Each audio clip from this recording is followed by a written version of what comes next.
দেশের কোটি কোটি মানুষ তাকে খুব চাইছিল আর কি।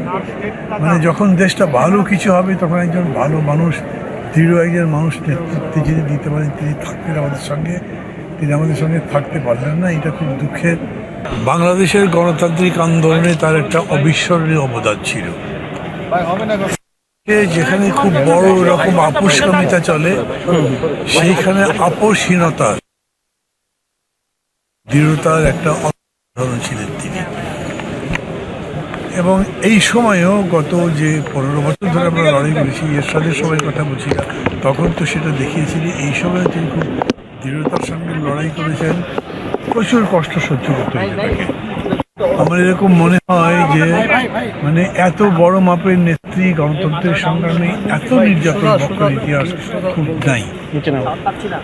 তারপরে খুবই প্রত্যাশা ছিল যে এই ফ্যাসিবাদের পতনের পরে যখন আমরা দেশটা গড়ব, করে গণতন্ত্রের দেশ গড়ব, একটা শোষণমুক্ত বৈষম্যহীন দেশ গড়ব, সেখানেও তিনি আমাদের সঙ্গে থাকবেন।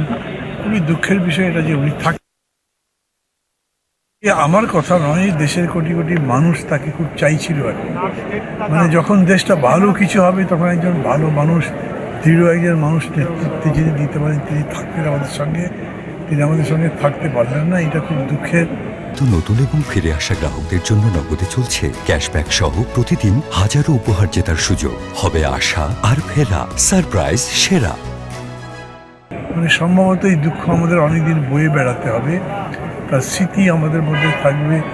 এবং এটাও আমি মনে করি যে তার যে নেতৃত্বের গুণাবলী ছিল, সেই গুণাবলী নিয়ে আগামী দিন বাংলাদেশ গড়বার চেষ্টা হবে। এই পথ থেকে আমাদের বিচ্যুত হওয়া চলবে না।